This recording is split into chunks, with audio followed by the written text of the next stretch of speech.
Good afternoon, everyone, and welcome to Tesla's first quarter 2025 Q&A webcast. My name is Travis Axelrod, Head of Investor Relations, and I'm joined today by Elon Musk, Dev Taneja, and a number of other executives. Our Q1 results were announced at about 3 p.m. Central Time in the update deck we published at the same link as this webcast. During this call, we will discuss our business outlook and make forward-looking statements. These comments are based on our predictions and expectations as of today. Actual events or results could differ materially due to a number of risks and uncertainties, including those mentioned in our most recent filings with the SEC. During the question and answer portion of today's call, please limit yourself to one question and one follow-up. Please use the raise hand button to join the question queue. Before we jump into Q&A, Elon will be providing an update. Elon? Hello, everyone. Well, it's never a dull moment these days. One thing's for sure, every day is going to be exciting. As people know, there's been some blowback for the time that I've been spending in government with the Department of Government Efficiency, or DOGE. I think the work that we're doing there is actually very important for trying to rein in the insane deficit that is leading our country, the United States, to destruction. And the DOGE team has made a lot of progress in addressing waste and fraud. The natural blowback from that is those who were receiving the wasteful dollars and the fraudulent dollars will try to attack me and DOGE team and anything associated with me. But then I'm really left with two choices. Should we just let the waste and fraud continue? And it was continuing at it to grow at a really unsustainable pace that was bankrupting the country, or to fight the waste and fraud and try to get the country back on the right track. And I believe the right thing to do is to fight the waste and fraud and get the country back on the right track, and working together with President Trump and his administration. Because if the ship of America goes down, we all go down with it, including Tesla and everyone else. So I think this is critical work. Now, the protests that you'll see out there, they're very organized. They're paid for. They're obviously not going to admit that the reason that they're protesting is because they're receiving fraudulent money, or that they're the recipients of wasteful largesse. But they're going to come up with some other reason. But that is the real reason for the protests. The actual reason is that those receiving the waste and fraud wish to continue receiving it. That is the real thing that's going on here, obviously. So now that said, I do think there's the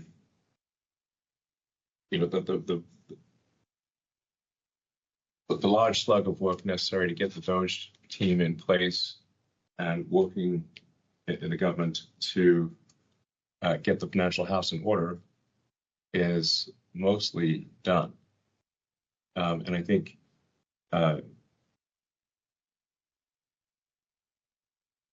starting probably in next month, May, my time allocation to DOGE will drop significantly. I'll have to continue doing it for, I think, probably the remainder of the president's term, just to make sure that the waste and fraud that we stop does not come roaring back, which we'll do if it has the chance. So I think I'll continue to spend, a day or two per week on government matters for as long as the president would like me to do so, and as long as it is useful. But starting next month, I'll be allocating far more of my time to Tesla, and now that the major work of establishing the Department of Government Efficiency is done. So at Tesla, we've gone through many a crisis over the years, and actually been through many near-death experiences. I think we're on the ragged edge of death, at least on maybe a dozen times. It's been so many times.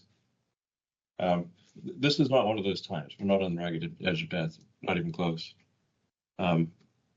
So, but there are some challenges, and I expect that this year will be there'll probably be some unexpected bumps this year. But I remain extremely optimistic about the future of the company. The future of the company is fundamentally based on large-scale autonomous cars and large-scale, in large volume, vast numbers of autonomous humanoid robots. So the value of a company that makes truly useful autonomous humanoid robots and autonomous useful vehicles at scale, at low cost, which is what Tesla's going to do, is staggering. I continue to believe that Tesla, with excellent execution, will be the most valuable company in the world by far. So that's an important if. We must execute well. But if we do execute well, I think Tesla will be the most valuable company in the world by far. It may be as valuable as the next 5 companies combined. So, but there'll be a few bumps along the road before that happens. I said, I think on the last earnings call that, we'll start to see the prosperity of autonomy take effect in a material way around the middle of next year. Well, we still expect to be selling fully autonomous rides in June in Austin, as we've been saying for now several months. So that's continued. But the real question from a financial standpoint is, when does it really become material and affect the bottom line of the company, and start to be a fundamental part of when does it move the financial needle in a significant way? That's probably around the middle of next year, second half of next year. And then once it does start to move the financial needle in a significant way, it will really go exponential from there. So I'd encourage people to look beyond like the,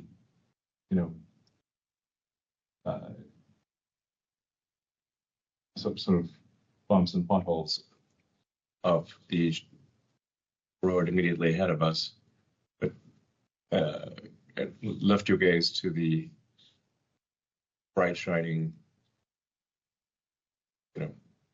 citadel on a hill. I don't know, some Reagan-esque imagery, and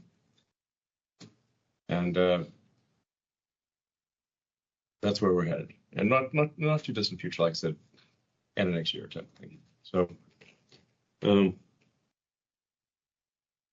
let's see. With respect to supply chain risk, something that Tesla has been working on for several years is to localize supply chains. This actually makes sense from a cost standpoint, and from a logistics risk standpoint. Is to have the supply chains be at least located on the continent in which the car is built. And so we are, I think, the least affected car company with respect to tariffs, at least in most respects. I mean, it remains to be seen. Now tariffs are still, tough on a company when margins are still low. But we do have localized supply chains in North America, Europe, and China. So that puts us in a stronger position than any of our competitors. And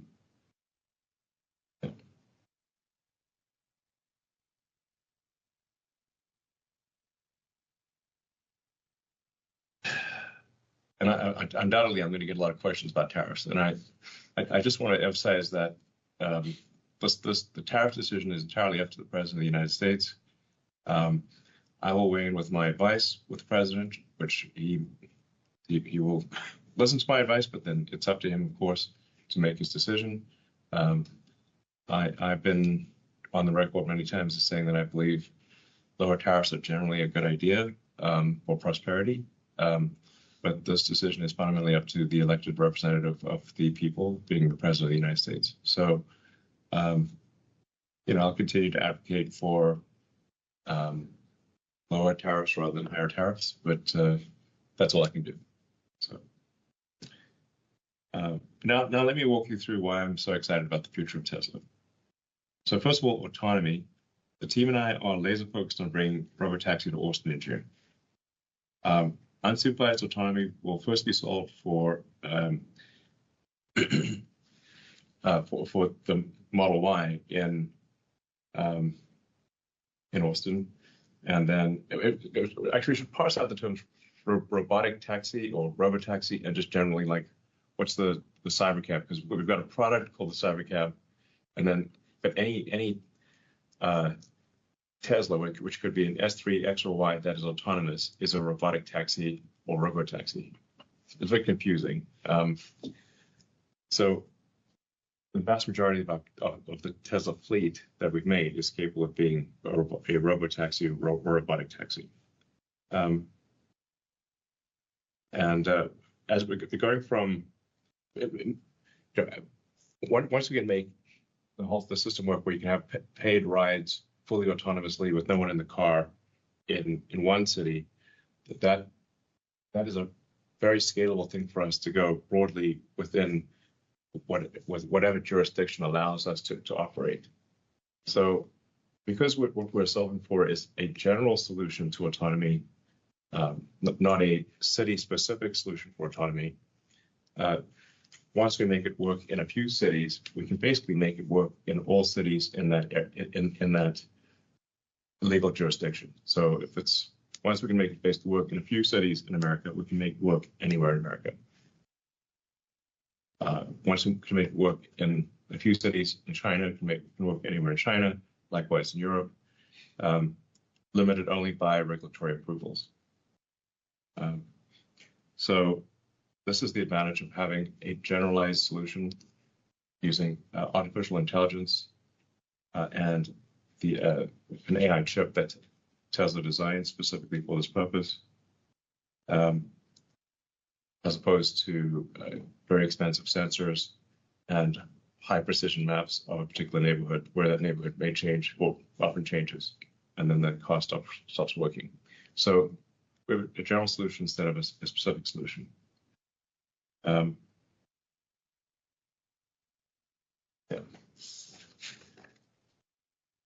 Then regard to Optimus, making good progress on Optimus. We expect to have thousands of Optimus robots working in Tesla factories by the end of this year, doing useful work.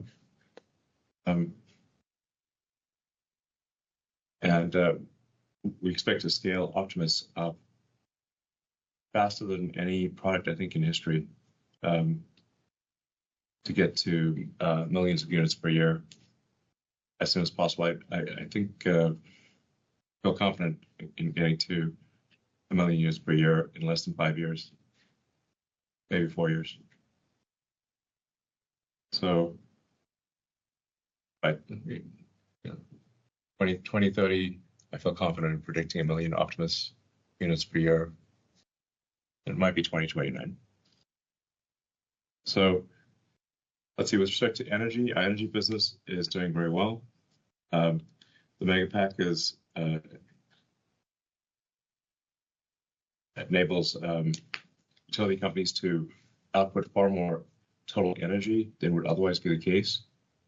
When you think of the energy capability of a grid, it's much more than say total energy output per year. If the power plants could operate at peak power for all 24 hours, as opposed to being at half power, sometimes a quarter power at night, then you could double the energy output of existing power plants.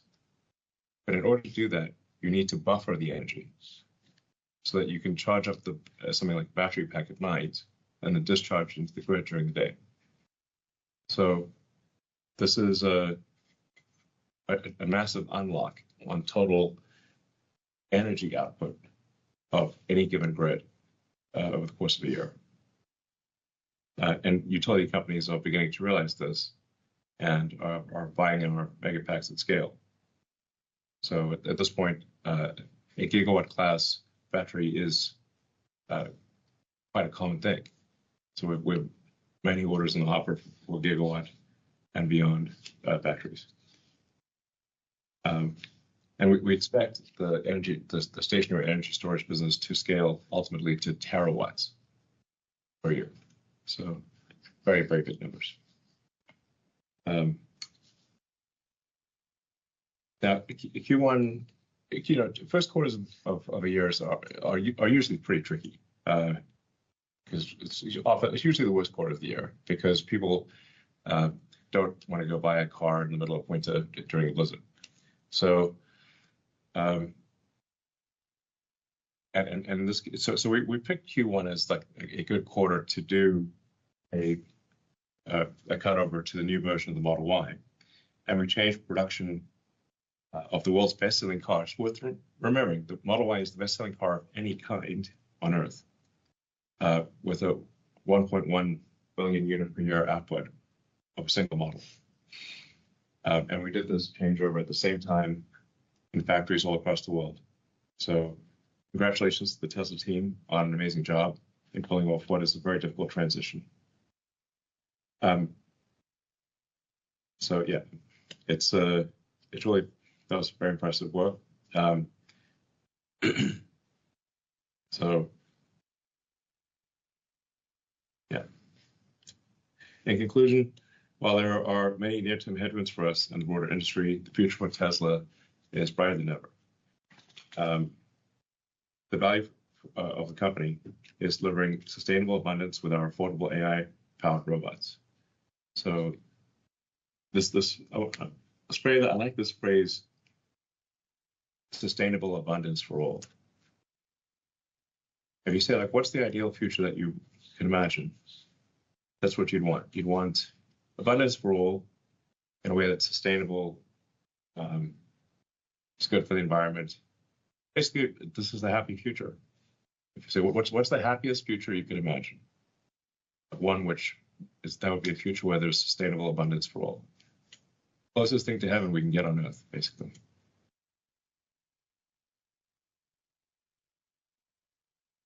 So thank you again to the Tesla team for all their efforts at this challenging time. I look forward to continuing to lead the team to great success in the future. Great.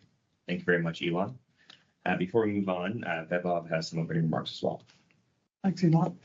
As Elon mentioned, in Q1, we achieved something which has never been undertaken in the automotive industry of updating all our factories for the best-selling car in the world all at the same time. And this people don't understand, this was not a small feat. We're not aware of anybody else being able to do the best-selling car all at once within a quarter, and that too hitting all the timelines which we had established at the beginning. So big kudos to the team for making this happen. Additionally, we also hit a record gross profit for energy storage business in the quarter. Now, getting back into the business, there's been a lot of speculation as to the reasons for decline of our vehicle deliveries in the first quarter. We had previously guided that we will be updating all factories, and this would lead to several weeks of lost production, which did happen as planned. The ripple effect of the change is not having enough new Model Y available in most markets for people to see and experience till the last few weeks of the quarter. Additionally, the negative impact of vandalism and unwarranted hostility towards our brand and our people had an impact in certain markets.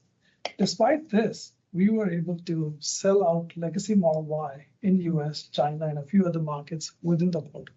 And again, just so people understand, we were producing the legacy Model Y till middle to end of February.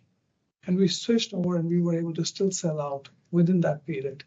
So again, big achievement by all the people at Tesla to make it happen. We have a very extremely competitive vehicle lineup, which with most vehicles going through a recent update. And add to that advances in FSD, you have a personal chauffeur, which can take you almost anywhere under supervision. There are numerous stories shared by customers ranging from how it has improved their daily commute, to providing mobility to customers with disabilities, to giving older customers the ability to travel comfortably and independently. Not only is FSD supervised safer than a human driver, but it is also improving the lives of individuals who experience it. And again, this is something you have to experience, and anybody who has experience just knows it. And we've been doing a lot lately to try and get those stories out, at least on X, so that people can see how other people have benefited from this. Now, coming into some of the financial stuff, auto margins declined sequentially, primarily due to the reduction in the total number of deliveries, lower fixed cost absorption due to factory changeovers, and lower regulatory credit revenues, offset by a slight increase in pricing due to the launch of new Model Y, despite incentives which we had to sell legacy Model Y. Our energy storage business, like I said before, has achieved yet another milestone of highest gross profit in a quarter. This was despite sequential decline in deployments. The importance of this business, as Elon mentioned, is pretty profound, especially in this environment, because if in order for grid to work properly with the demands from AI and all this, you need some more stability. And this is by far the simplest and best solution which we are aware of, which can help do this. And we've also developed certain unique solutions to help our customers to achieve this. Additionally, on the Powerwall side, we've been selling the new Powerwall 3, and it's been received with very good reception from customers, and to the extent that we are currently supply constrained. On services and other margins, they were slightly down sequentially, primarily because of the pressure on our used car business and insurance business. Note that we continued our journey to improve profitability in our services and collision business through better labor productivity. As previously discussed, our operating expenses continue to increase sequentially, primarily due to our AI-related initiatives, including Optimus, and also cost of development for vehicle programs, including CyberCab, Semi, and cheaper models. These expenses flow through R&D. We believe, even in the current environment, it is the right strategy to keep making investments in these areas to position us for the long term. These increases were offset by decreases in SG&A from changes in our vehicle referral program. Other income reduced significantly on a sequential basis. The primary reason was Bitcoin mark-to-market loss in Q1 versus gain in Q4, resulting in a 472 million drop. The remainder of the change is because of FX remeasurement. With the adoption of the new mark-to-market standard for Bitcoin, we expect increased volatility in other income in addition to the FX volatility. I know tariffs is the hottest topic which people talk about, and it has various impacts to our business. As Elon mentioned, on the vehicle business, we've been on this journey of regionalization for years. Specifically in the US, Model Y has been rated the most American model made car on Cars.com Made in America Index 3 years in a row. This in part is of all the work which the team has been doing over the years. And to the extent that today, if you look at our vehicle lineup in US, we're about approximately on a weighted average basis, 85% USMCA compliant. So like Elon said, this definitely gives us a bigger edge as compared to our other OEMs in terms of managing the tariffs, but we're not immune because when the Section 232 auto tariffs become effective in May, which includes Canada and Mexico, and Canada and Mexico has been part of our regionalization strategy, they will have an impact on profitability. And I know research modeling on this impact has been about a couple of thousand, give or take, which is pretty much in line with what we've been forecasting. The impact of tariffs on the energy business will be outsized since we source LFP battery cells from China. We're in the process of commissioning equipment for the local manufacturing of LFP battery cells in the US. However, the equipment which we have can only service a fraction of our total installed capacity at Lathrop. We've also been working on securing additional supply chain from non-China based suppliers, but it will take time. Also note that, Megafact, irrespective of all the impact on US from tariffs on the energy business, we do have Megafactory China, which just started operations in Q1, and that should take care of our business outside of US. There's also an important impact of tariffs on our capital investments. I know this is going to sound counterintuitive since in order to onshore manufacturing or expand lines, we have to bring equipment from outside the US because there is not that much capacity in the US. And the current trade environment, such equipment being brought in is subject to the expense of bringing it in from China right now. Exactly. And the reality is that China has the basic one which has the most capacity to provide this equipment. Our capex guidance, inclusive of model tariffs, even with the optimization we have tried to do, it is forecasted to be still in excess of 10 billion this year. And we're still evaluating what more to do on this end. To summarize, we have near-term challenges in our business due to tariffs and brand image. We think our strategy of providing the best product at a competitive price is going to be a winner, and this is the reason we're still focused on bringing cheaper models to market soon, with start of production still planned for June. Additionally, the advancement in FSD-related features, including pilot robotaxi launch in Austin later this year, should help create a new era of demand. I would like to thank everyone at Tesla and our customers. Fantastic. Thank you very much, Vaibhav. Now we will move on to investor questions. We will start with questions from say.com. First question is, what are the highest risk items on the critical path to robotaxi launch and scaling?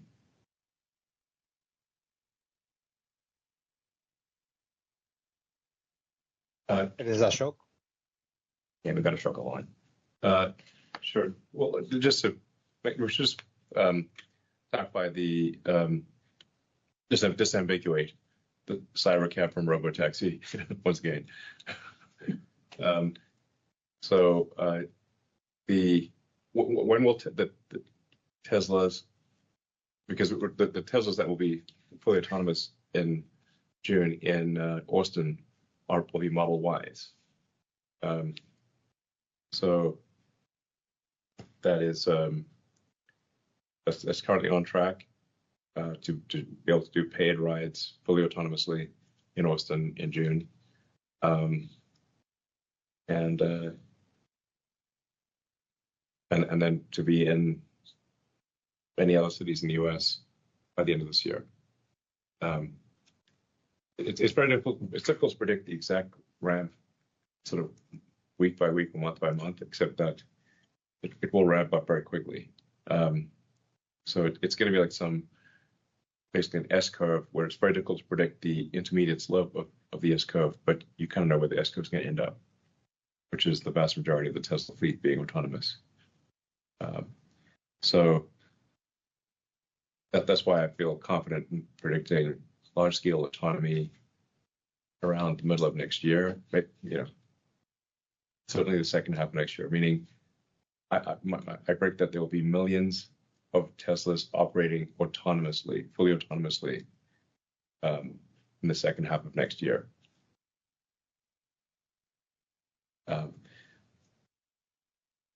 Yeah. It does seem increasingly likely that there will be a localized parameter set where sort of like that the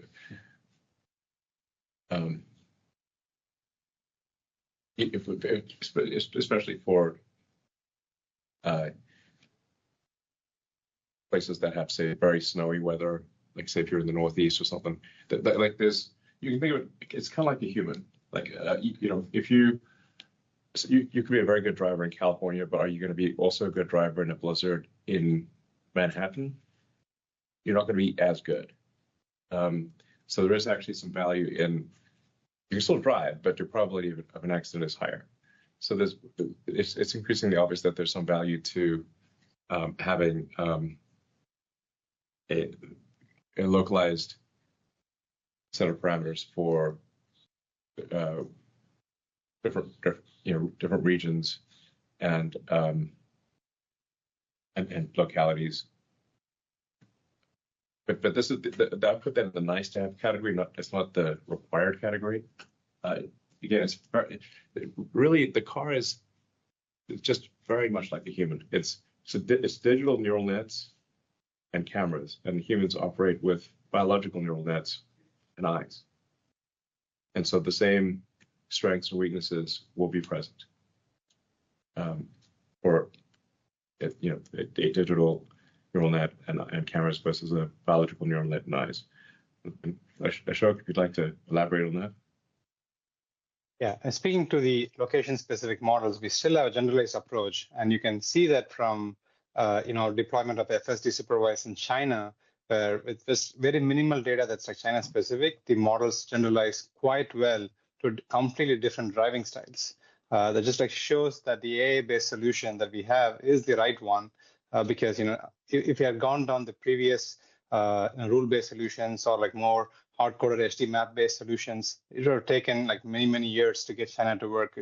You can see those in the videos that people post online themselves. So the generalized solution that we are pursuing is the right one that's going to scale well. And you can think of this like location-specific parameters that Elon alluded to as like a mixture of experts. And if you're sort of like familiar with the AI models like Grok and others, they all use this mixture of experts to sort of like specialize the parameters to specific tasks while still being general. This makes the model to use limited amount of compute to solve for the diversity of tasks that it has to solve. In terms of addressing the question that asks for, what are the critical things that we need to get right, one thing I would like to note is validation. Self-driving is a long-tail problem where there can be a lot of edge cases that only happen very rarely. Currently, we are driving around in Austin using our QA fleet, but then it's like super rare to get interventions that are critical for robotaxi operation. And so you can like go many days without getting a single intervention. So you can't easily know whether you're improving or regressing in your capacity. And we need to build out sophisticated simulations, including neural network-based video generation. That's all happening in the background to make sure that we deliver a safe product and we are able to measure our safety, even though we can't just like see it by driving around the block or something like that. In very basic terms, if we're seeing an accident every 10,000 miles, well, then you have to drive 10,000 miles on average before you get an accident or an intervention. So it's like, okay. Now imagine, I mean, we must be really, people must be very worked out by the sheer number of Teslas doing circuits in Austin right now. We're like, well, it's going to look pretty bizarre. Yeah. Some people are chasing us away. Right now. Yeah.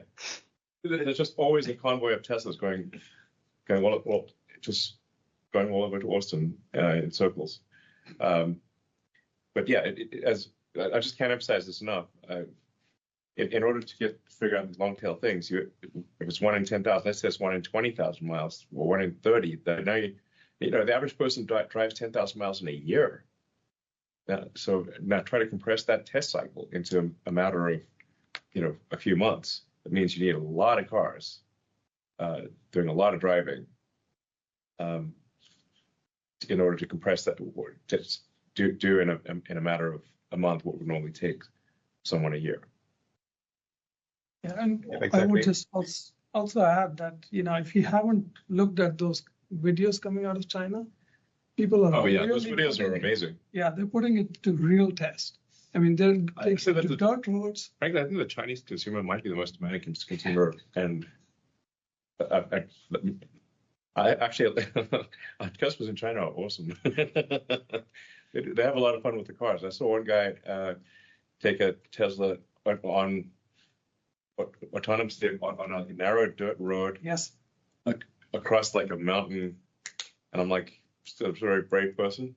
And the Tesla's driving along on a road with no barriers, where if he makes a mistake, he's going to plunge to his doom. But it worked.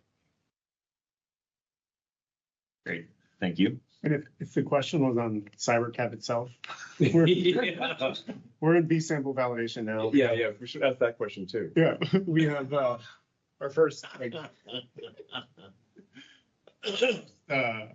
builds coming at the end of this quarter, within Q2, and then in the coming months we start to large scale installation of all the equipment in Giga Texas, with still on schedule for production next year. Yeah, and I just want to also clarify, because I think people don't understand. They think that there's no new building being built, and where is Cybercab going to be? Oh, it's in the Giga. It's within the same factory. Yeah. It's happening and people don't know it's just happening upstairs and all along the lines, while we're still building the Model Ys and Cybertrucks every day. Yeah, it's worth noting that the Tesla Gigafactory in Austin is 3 times the size of the Pentagon, Including the garden. Yeah, including the Ground Zero garden. So go visit the Pentagon. I'm like, this building used to look big, but anymore. Great. Thank you very much. The next question is, when will FSD unsupervised be available for personal use on personally owned cars? Before the end of this year. Not necessarily let's say within the US, like we do want to test, like we're at Tesla, we're absolutely hardcore about safety. We go to great lengths to make the safest car in the world and have the lowest accidents per mile, and fewest lives lost. So we want to be very careful. We want autonomy to be definitively safer than manual driving. So it's not enough that it just be as safe. It needs to be meaningfully safer than if it's cars manually driven. So, and we want to confirm that there's not something. We just want to be cautious with the rollout. We don't want to jump in at the deep end with an army. So, but that said, I think we should be able to have it work in several cities later this year for personal use. The acid test being you should be able to, can you go to sleep in your car and wake up at your destination? And I'm confident that will be available in many cities in the US by the end of this year. Great, thank you very much. The next question is Tesla still on track for releasing more affordable models this year? Or will you be focusing on simplified versions to enhance affordability, similar to the rear-wheel drive Cybertruck? Yeah, we're still planning to release models this year. As with all launches, we're working through the last minute issues that pop up. We're knocking them down one by one. At this point, I would say that ramp might be a little slower than we had hoped initially, but there's nothing, just kind of given that turmoil that exists in the industry right now. But there's nothing that's blocking us from starting production within the timeline laid out in the opening remarks. And I will say it's important to emphasize that, as we've said all along, the full utilization of our factories is the primary goal for these new products. And so flexibility of what we can do within the form factor and the design of it is really limited to what we can do on our existing lines rather than building new ones. But we've been targeting the low cost of ownership. Monthly payment is the biggest differentiator for our vehicles. And that's why we're focused on bringing these new models with the lowest price to the market within the constraints I just highlighted. Great. Thank you very much. The next question is, does Tesla see robotaxi as a winner-take-most market? And as you approach the Austin launch, how do you expect to compare against Waymo's offering, especially regarding pricing, geofencing, and regulatory flexibility? Well, okay. The issue with Waymo's cars is they cost way more money.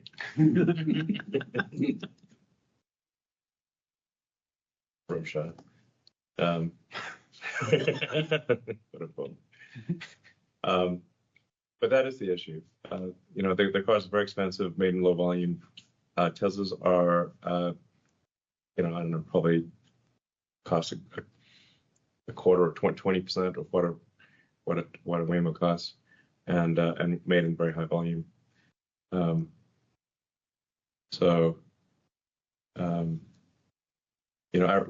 Ironically, we're the ones that made the bet that a pure AI solution with cameras and the car actually will listen for sirens and that kind of thing is the right move. And Waymo decided that an expensive sensor suite was the way to go, even though Google's very good at AI. It's ironic. And it is worth noting that Tesla has built an incredible AI software team and AI hardware chip design team from scratch, from nothing. We didn't acquire anyone. We just built it. So, it's really, I don't see anyone being able to compete with Tesla at present. I'm sure that'll change eventually. But at least as far as I'm aware, Tesla will have, 99% market share or something ridiculous. That 90-something percent? At least, I don't know, at least something might change, but if we have millions of cars deployed next year, and unless others have millions of cars deployed, we'll have, unless we're blocked by regulatory situations, it won't be long. In a few years, we'll have 10 million autonomous cars on the roads, then, and counting. The other thing which people forget is we're not just developing the software solution, we are also manufacturing the cars. Yeah. And what Waymo has, they're taking cars and then trying to put way more money. We don't do that. So that definitely gives us a big leg up. And like Elon said, we already have a big existing fleet, which hopefully with the software update could become autonomous. With the software update, it will become autonomous. To be clear, the Model Y that we're talking about in being autonomous in Austin in June are the Model Ys we make currently. There's no change to it. I think people don't appreciate that the car which they can buy today, the car that they have, or the car they have, is capable of these kind of things. In fact, it does drive autonomously from the factory to the end of line, every car. Yeah. Nowadays. So through the tunnel, the Model Ys, everything. Right. Yeah. Exactly. We have. It is being put to use. It's doing useful work fully autonomously at the factories, as Ashok was mentioning. The cars drive themselves from end of line to where they're supposed to be picked up by a truck to be taken to a customer. And I'm confident also that later this year, the first Model Y will drive itself all the way to the customer. So from a factory in Austin and our one here in Fremont, California, I'm confident that from both factories, we'll be able to drive directly to a customer from the factory. Cool delivery. Yeah. Literally goes from the end of line and drives himself to your house. It's important to note in the factories, we don't have dedicated lanes or anything. People are coming in and out every day trucks delivering supplies, parts, construction, you know, for Well, the, and people can film it. By the way, you Yeah. can see this from the road. Like Yeah. it's uncovered. exactly. In there's videos, people take videos online, and anyone who wants to go see it can just drive past our Fremont factory and see the autonomous It's cars like driving that. themselves. Yeah, and they drive themselves and they put themselves in the exact right spot to be picked up. Yeah, the logistics yard is right there in the open. You can see Yeah, it. We don't move it again to another lane. but they go to a specific spot, parking Exactly. spot. Yeah. Yeah. So that's just a routine, like everyday thing now. Great, thank you very much. The next question is, can you please provide an update on the unboxed method and how that is progressing? Sure. It's progressing, absolutely. As I mentioned just a minute ago, like it is the basis for our CyberCAD manufacturing process. It's really what we changed in order to allow the low cost of production and also get the super high levels of automation. Really levels of automation that are sort of unheard of in the vehicle manufacturing scale. This is like not something that, when you see it be produced, you'll think of in terms of like, wow, that's how a car has been built for 100 years. It's really something we've changed. In the past year, we've been like focusing on a lot of key development areas, like marrying these large subassemblies together in a precise way, in an accurate way. We've also de-risked things like corrosion of uncoated aluminum structures, the sealing across the seams of the vehicle, and when you marry assemble components. And we've even done early crash testing and proven that it's going to be just as safe as every other car we build. And so with all that combined, we kind of go into the builds that we have at the end of this quarter for the CyberCAD product, and that's the next real big test of full scale, integration of the unbox process. And that's kind of where we are. So you'll see them in test and on the test roads in a couple of months. Yeah. And although the line won't be obviously at this rate Initially, this is a revolutionary production system. I'm not sure what the right word is. Unboxing sounds like something like when you get your phone. can you open it up? Yeah, so you have like a pleasant experience when you take your phone out of the box. But which of course is nice, but this is much more revolutionary than that. This is a profound reimagining of how to make cars in the first place. No car is made like this anywhere in the world. The factory is the product as much as the car is the product.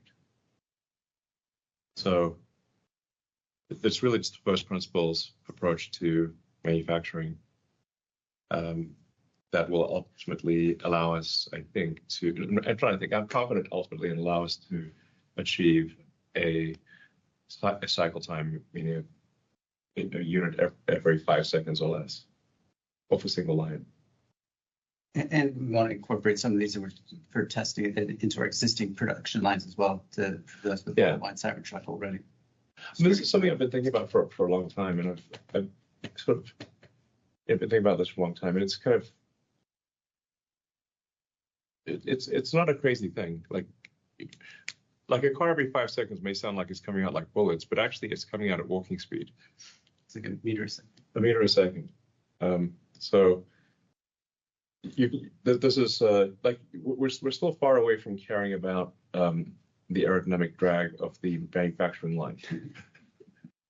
Because you're still at 3 miles an hour type of thing. We know it doesn't make Every 5 seconds sounds crazy, but it's 3 miles an hour. That's what we're talking about.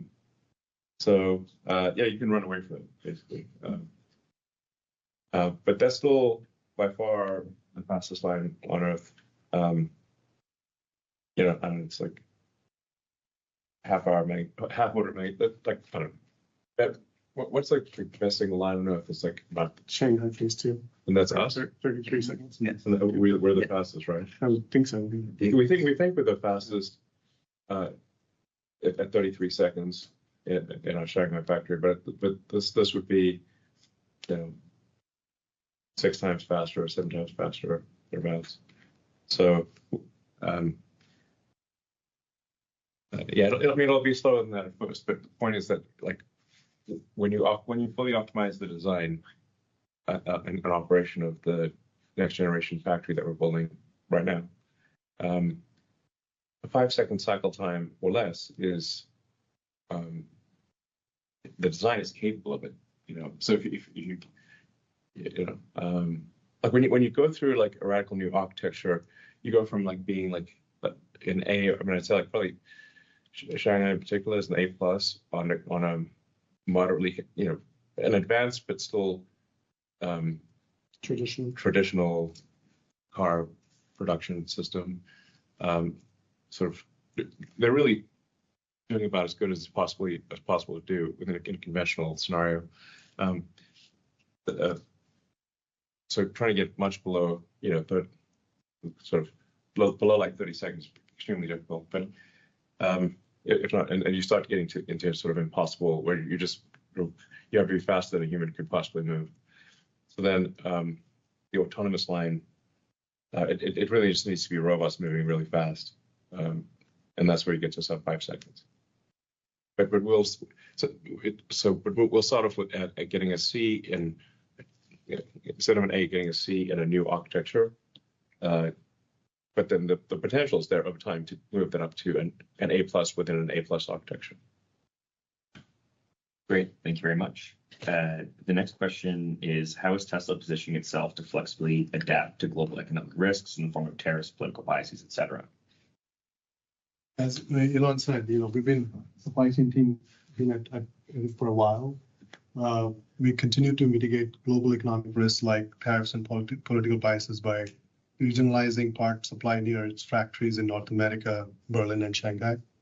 For example, in North America, our high volume vehicle programs have over 85% North America content, and Shanghai vehicles have over 95% local content. Berlin has similar levels of regionalization as North America when you exclude the battery, and we are working on regionalizing the battery as well. This is a pre-pandemic strategy that we accelerated post-pandemic through supply diversification, dual sourcing, vertical integration, advanced analytics, and local partnerships to ensure supply chain resilience and production stability. Having said that, we are not 100% insulated, and these tariff risks are higher on our low volume platforms than the high volume ones. Yeah. In fact, there's no more vertically integrated car company than Tesla. I mean, we're the most vertically integrated car company since, Henry Ford back in the day when they were doing mining iron and stuff, and growing rubber trees. So, we're not growing rubber trees and mining iron yet, but we have built a lithium refinery in South Texas, and it's the biggest lithium refinery outside of China, I think. Is that right? Yeah, I think so. Right? Once it's started. Yeah, but its output potential would be the biggest lithium refinery outside. Yeah, and we've got space to expand it if we need to build more. Right. So, and then we've got the cathode refinery in Austin next to the Gigafactory. Right. We've got to figure out what to do about the anode. That's an ongoing subject of discussion. The best of all possible worlds would be figuring out how to have no anode. Best anode, best part being no part. That's the dream of the lithium batteries, to be anode, not have an anode. But either way, we better have the anode, the cathode, and the lithium, and the electrolytes, and the separator to make a cell. But there's no other car company that is building lithium refineries and cathode refineries. We're ridiculously vertically integrated, and thus our best position to protect against supply chain disruptions. Yeah. Right. Lonnie, do you want to talk about the progress in the front? Yeah, certainly for our in-house cells, we've multi-sourced every component, and we have every part coming from at least 2 different countries of origin, which is we started this, the supply chain team and the engineering team worked together on this for the last couple of years to put that together. It's not something we did in a couple of months. This is years of work. So we're in a good position to take advantage of that, and the insourcing of lithium and cathode, they're the 2 most critical parts of the battery. That's right in our backyard, and we're totally insulated from. Well, it needs to be in operation. It needs to be in operation. That's the running way. We also make our own cells, by the way. So right. Cell production. If you look, there's you make the anode, the cathode, the lithium, the electrolyte separator, the can, and then you got to put all that together in the cell factory. There are entire companies that all they do is produce cells, but they don't do the other stuff. They don't refine lithium or the cathode so our cell production is going quite well, and I think we're currently sort of the lowest cost per kilowatt hour. Yeah, in US for all the cells we purchase in North America. Yeah, so it's lowest cost to us. Yeah, so we have the lowest cost per kilowatt hour, all things considered. So the Tesla cell is the most competitive cell. For a kilowatt hour put into a car, if it's a Tesla cell, it's lower cost than if it's a supplier cell. Yeah, and the plan this year is to really build off that base. Getting to lowest cost is it's the hardest challenge for cell manufacturing. It's relatively easy to build a flashy product that does one thing well. To build something at high volume and low cost is super difficult, and we're kind of using that as a base to then build off and add performance in different areas for new products coming out. Yeah. So yeah, I mean, to Elon's point, there's a lot of advantages for regionalization. The most important thing is we're not tying up working capital for 6 to 8 weeks on the ocean. If there's a design change, then everything that's in transit basically has to be scrapped. Secondly, port disruptions, as we saw during COVID, can be very expensive because slight disconnects can shut down production. So then your only option is costly air expedite. It also gives us resilience in supply chain. If one region is down, we can bridge with others. It's more work to set up in the beginning, but it's critical to have when the need arises. Having said that, it's unrealistic to assume 100% regionalization across the board for specialized areas such as semiconductors. In such cases, our team works very closely with our partners to ensure we have strategic banks in place and a disruption doesn't impact production while we stand up the regional manufacturing for that particular commodity. And I'll say like on the rest of the vehicle, like Elon was talking about with cells, we're also heavily vertically integrated. We import ingots, and turn them into castings. We recycle those in melt centers. The same thing with plastics, but it doesn't mean we're not exposed. We do have some areas where we use rare earth magnets, and we've been working for years to find alternative sources and bring those up, as well as we have our induction machines. And as we've mentioned in the past, we're working on ferrite motors for some time. So like, as Karn said, with our heavy regionalization percentages, we're definitely like the lowest, exposed to this, but we're not completely immune, as Bob mentioned in his opening remarks. Great. Similarly related, on the battery side, does Tesla still have a battery supply constraint, as noted on the Q4 call, and does that change with tariffs? So this is Karn. We've been working very hard to expand battery cell production in the U.S., both with vendors and what Bonnie mentioned earlier with the 4680 program. And we're also working on moving the upstream supply chain for battery cells to the United States for several years. And that strategy is really starting to pay off now. As it stands right now, we're not constrained on battery cell supply for vehicles. The recent tariffs do pose some challenges to Tesla Energy, like our CFO mentioned earlier, but it's something we've been anticipating and we should be able to resolve in a timely fashion. We actually have a plan in place and we're executing towards it. We also have some other sources coming online to supplement the shortfall. And then, of course, we have the LFP production that's happening in-house. We have a slight disconnect of aligning the right cells with the right packs. So that's the little bit of puzzle that we have to solve internally. But as far as cells go, there's no shortage. Great. Thank you very much. The next question is, did Tesla experience any meaningful changes in order inflow rate in Q1 relating to all of the rumors of brand damage? So in Q1, as mentioned earlier, we took the best-selling car of the last 2 years and ramped up all 4 of our global factories. And in less than 8 weeks, we've already gotten to the rate of our previous Model Ys in the factories. So just kudos again to the team for the great job there. And despite the economic strain and negative articles that in California in Q1, Tesla remained the best-selling car, not just EV. And additionally, we had a record number of test drives globally in Q1 as well. So interest remains high. And so right now we continue to see, good good interest still in the vehicle. Yeah, I mean, Tesla's not immune to sort of the macro demand for cars. Yes. You know, so when there is economic uncertainty, people generally want to pause on buying, doing a major capital purchase like a car. But you know, as far as absent macro issues, we don't see any reduction in demand. Correct. And that's where we continue to focus on affordability, and you know, it's a fundamental focus there. Yeah. Fantastic. Thank you, guys. The next question is regarding the Tesla Optimus pilot line. Could you confirm if it is currently operational? If so, what is the current production rate of Optimus bots per week? Additionally, how might the recent tariffs impact the scalability of this production line moving forward? No, Optimus. I just want to emphasize, Optimus is still very much a development program. It's not a large volume production. That's why, you know, this year, you know, we'll make a few. You know, we do expect to make thousands of Optimus robots, but most of that production is going to be at the end of the year. So almost everything in Optimus is new.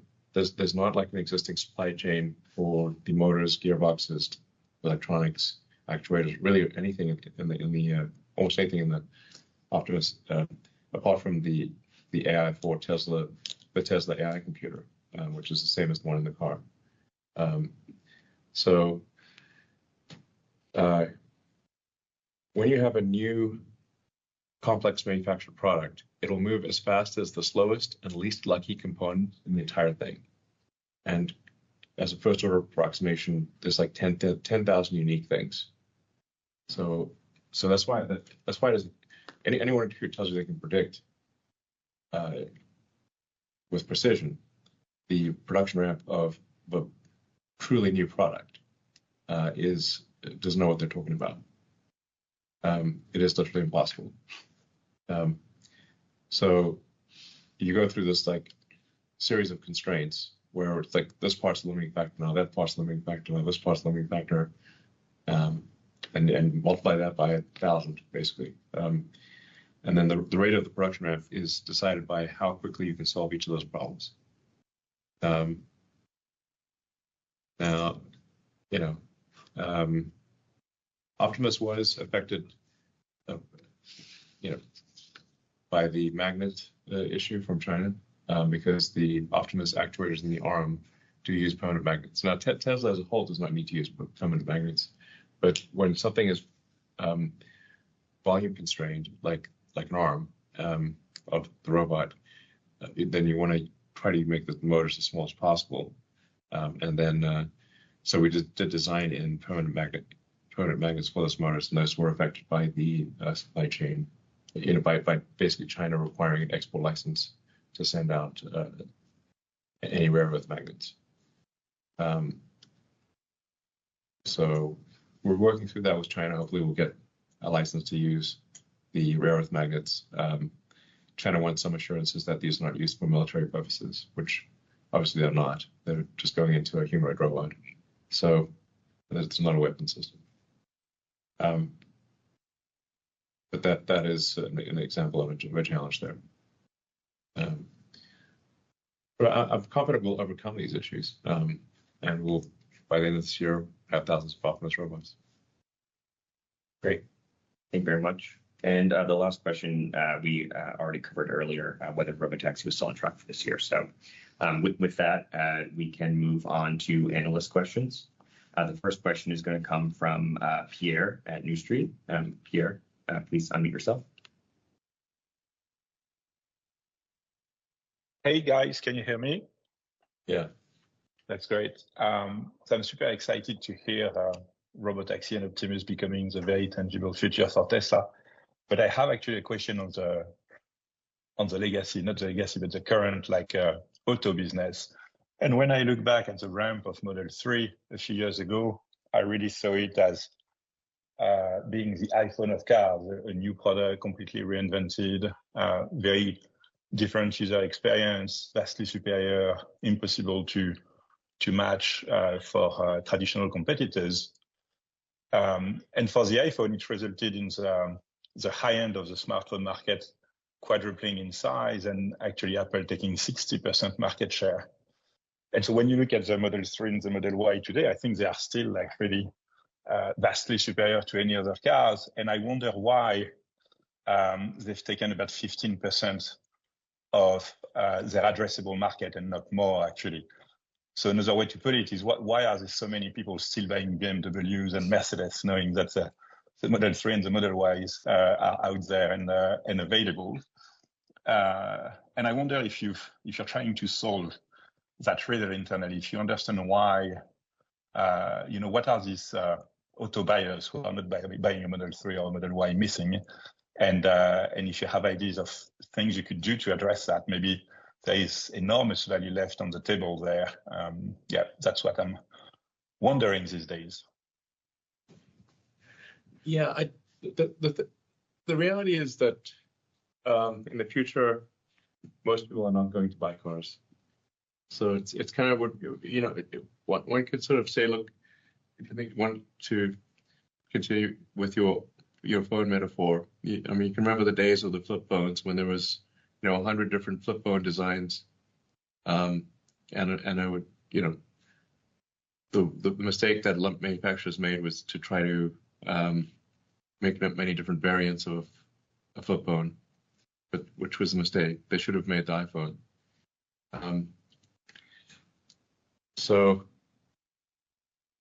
Because obviously everyone's going to want a smartphone. But in the beginning of when the iPhone came out, I was like, wow, I can't believe these guys are not reacting as though this is death. But they didn't. They kept making variants of flip phones. Nokia, I think at one point was the most valuable company in the world, or close to it. But they kept making flip phones. Trying to find another market niche. Maybe somebody wants a phone of a different style, maybe this different color or whatever it is. Nope, they just want a super intelligent phone that can do everything. Just one. So,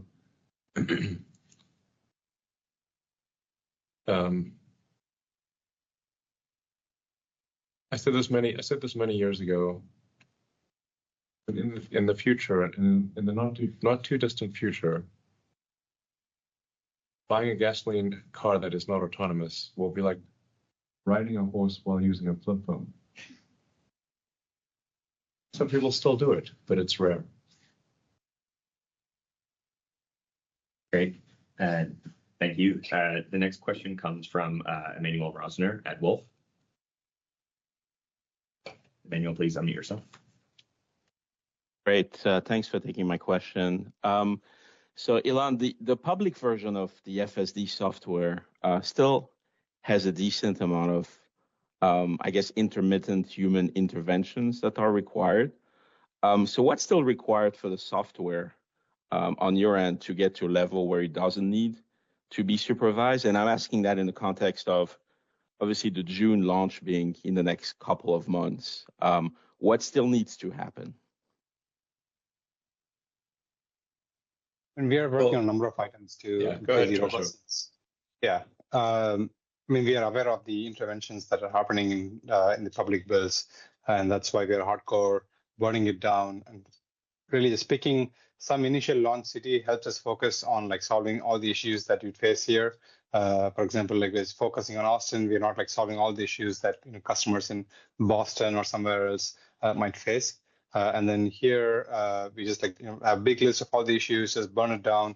And that's what the team is working on, along with other redundancy issues. For example, if one of the computers goes down right now in the customer fleet, it would throw the red hands and ask you to take over, but we don't want that kind of situation.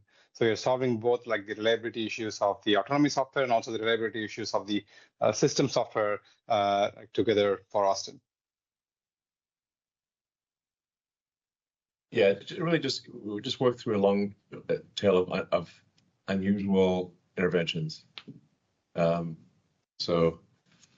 these are really very rare. Like as I was saying earlier, you have intervention every 10,000 miles. I mean, that's a lot of driving you got to do to even find one case where that happens. Yeah, and some interventions But are the happening due to systematic, like missing functionality. For example, for handling emergency vehicles correctly, you don't need to consume audio as an input. But then the customer-facing versions don't have audio input, but the version that's going to be in Austin will have audio input and so on. Okay, but would you have like remote operators, for example?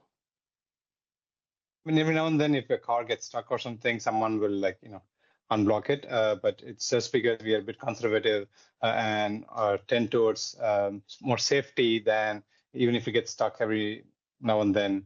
We do have remote support, but it's not going to be required for safe operation. If anything, it's just required for more availability. Anyway, it's only a couple months away, so you can just see it for yourself in a couple months in Austin. Great. Our next question comes from Edison at Deutsche Bank. Edison, please unmute yourself. Hi, thank you very much for the question. So I want to ask about the Optimus supply chain going forward. You mentioned very fast ramp up. What do you envision that supply chain looking like? Is it going to require many more suppliers to be in the U.S. now because of the tariffs? How does one kind of think about what needs to happen there? We have to see how things settle out. I don't know yet.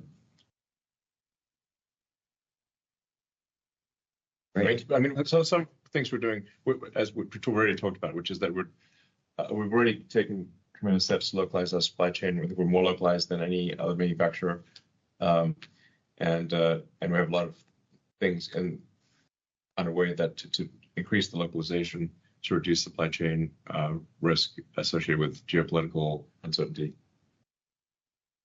Did you have a follow-up, Edison? Yeah. Wanted to come back actually to the robotaxi then. Do you have a sense on how many cars or how big the scale will be initially and how that might ramp up? I know you're targeting millions of vehicles in the second half kind of next year. But initially at launch, how many vehicles would be reasonable? And is it going to be as simple as if one goes to Austin, let's say in late June or July, you'll be able to request? Yeah. We're still debating the exact number to start off on day one, but it's like, I don't know, maybe 10 or 20 vehicles on day one. And watch it carefully, then scale it up rapidly after that. So, we want to make sure that we're paying very close attention the first time this happens. But yeah, you'll be able to, end of June or July, just go to Austin and order a Tesla autonomous drive. Great. The next question comes from George at Canaccord. Hi, thank you for taking my question. It has to do with FSD pricing. Could we envision when you launch unsupervised FSD that there could be sort of a multi-tiered pricing approach to unsupervised versus supervised, similar to what you did with autopilot versus FSD in the past? Thank you. I mean, this is something which we've been thinking about. I mean, just so you know, for people who have been trying FSD and who've been using FSD, they think even the current pricing is too cheap because for $99, you're basically getting a personal show. Yeah, I mean, we do need to give people more time to like, if they want to look at, like a key breakpoint is, can you read your text messages or not? Yes. Can you write a text message or not? Because obviously people are doing this, by the way, with unautonomous cars all the time. And if you just go for a drive down the highway and you'll see people texting while driving, doing 80 miles an hour. And putting their makeup on at the same time. Yeah, putting on makeup, doing their hair with the mirror down, and texting and driving at 80 miles an hour. This is a common occurrence. So people eating lunch, you name it, shaving, So anyway, but right now the car is very insistent that you pay attention to the road, which reduces the value somewhat because it's very rigorous about you paying attention to the road. And we'll gradually lighten up on that with, every few weeks or every month, we'll relax that a little bit, make it so you can be more and more able to do things you want to do and not have the car demand your rigid attention. So that value, it'll really be profound when you can basically do whatever you want, including sleep, and then that $99 is going to seem like the best $99 you've ever spent in your life. Great. And George, did you have a follow-up? My follow-up is about geographic expansion. Just maybe discuss additional markets. There's been some news around India recently that you could launch this year and next. Thank you. So yeah, I mean, we've been working on getting into India. India is a very hot market, and especially the current, and I don't want to talk just about tariffs, but the current tariff structure with India is that any car which we send in is subject to 70% tariff, also like a 30%, luxury tax on it. So, the same car which we're sending is like 100% more expensive than what it is. So that creates a lot of, anxiety. It's like, people feel, okay, they're paying too much for the car. And by the way, we're not getting the money. The local government is getting the money. And that's why we've been very careful trying to figure out when is the right time. Like I said, we are working on it. It would be a great market to enter because India has a big middle class, which we would want to tap in, and that is the market which we want to be in. But again, these kind of things create a little bit of tension, which we're trying to work around. Great. Thank you so much. The next question comes from Adam Jonas at Morgan Stanley.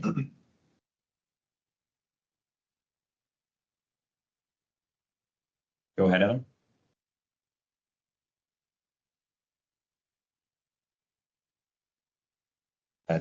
We can't hear you, Adam. So maybe we'll put you back in the queue and we'll move to Colin Langan from Wells Fargo while Adam figures out his audio. Colin, please unmute yourself. Oh, great. Do you hear me? Yes. Oh, great. You're still sticking with the vision-only approach. A lot of autonomous people still have a lot of concerns about, sun glare, fog, and dust. Any color on how you anticipate on getting around those issues? Because my understanding, it kind of blinds the camera when you get glare and stuff. Actually, it does not blind the camera. We use an approach which is direct photon count. So when you see a processed image, so the image that goes from the sort of photon counter, so the silicon photon counter, that then goes through a digital signal processor or image signal processor. That's normally what happens, and then then the image that you see looks all washed out because if you point the camera at the sun, the post-processing of the photon counting washes things out. It actually adds noise. So quite a big breakthrough that we made some time ago was to go with direct photon counting and bypass the image signal processor. And then you can drive pretty much straight at the sun, and you can also see in what appears to be the blackest of night. And then, in fog we can see as well as people can, probably better, but I'd say probably slightly better than people, than the average person anyway. Yeah. So the camera is able to see when there's direct glare on it. I'm not surprised by that. Okay. Yeah. Okay. And then there were obviously media reports the other day that the affordable model was delayed. Doesn't sound like that's correct. Those reports also talked about it being more of a cheaper version of the Model Y. Any color on what we should expect? Is it a cheaper version of the Model Y, or is it actually going to be a design change with it? So I think Lars already covered it in answering one of the say.com questions. The real thing which we are trying to focus on is affordability. And using our existing lines, and there's always limitations when you're using existing lines as to how many different form factors can you bring to.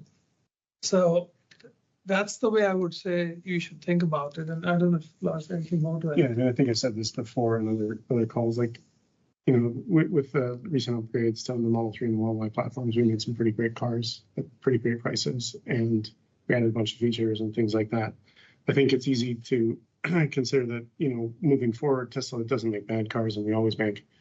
You know, our intent is not to make a car that is any worse than any car we've ever produced in the past, and so. You know, the models that come out in the next months will be built on our lines and will resemble and form and shape the cars we currently make. And you know, but the key is that they'll be affordable and you'll be able to buy one. Great. We might have time for one last question. Adam, we'll try your audio again. You want to try to unmute yourself, Adam? All right. Unfortunately, still not working. Sorry. Oh, there you go. Sorry, guys. Technology. Go ahead, Adam.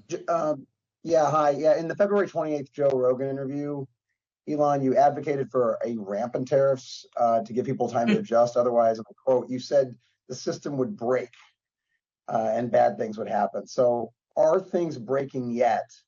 And if the tariffs as announced remain in place, when would things start breaking? Well, at the risk of stating the obvious, I'm one of many advisors to the president. I'm not the president. So, but you know, I've made my opinion clear to the president, and that you know, and other people made their opinion clear to the president. He listens, he talks to many people, and he makes his decision. And, you know, I'm hopeful that the president will observe whether my predictions are more accurate than the predictions of others, and perhaps weigh my advice differently in the future. We shall see. But you know, I'm an advocate of, you know, predictable tariff structures, and generally I'm an advocate for, you know, free trade and lower tariffs. Now, one does need to take a look at where, you know, if some country is doing something predatory with tariffs, or is providing extreme support for, if a government is providing extreme financial support for a particular industry, then you have to do something to counteract that. But I think that's on a case-by-case basis strategically.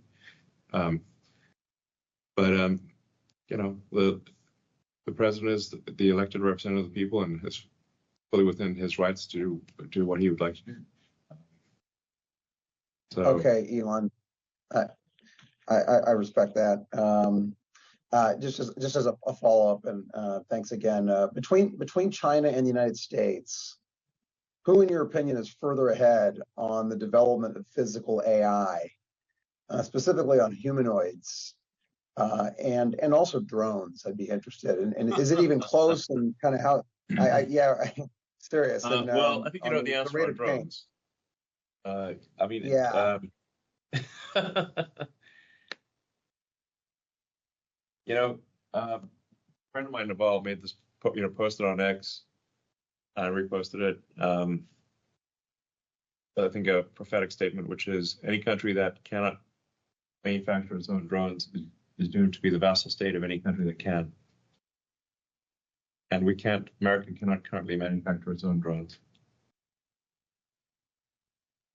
Let that sink in, fortunately. China, I believe, manufactures about 70% of all drones. And if you look at the total supply chain, China is almost 100% of drones have a supply chain dependency on China. So China is in a very strong position. here in America, and we need to shift more of our people and resources to manufacturing, because this is I have a lot of respect for China because I think China is amazing actually, but the United States should not have such a severe dependency on China for drones and be unable to make them unless China gives us the parts, which is currently the situation.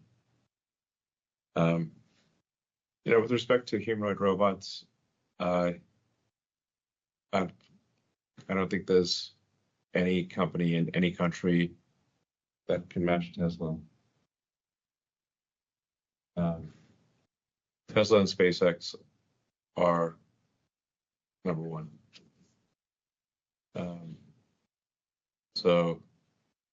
And then now I'm a little concerned that on the leaderboard, ranks 2 through 10 will be Chinese companies. But I'm confident that rank 1 will be Tesla. Great. Well, I think that's unfortunately all the time we have for today. We appreciate all your questions and look forward to talking to you next quarter. Thank you very much and goodbye.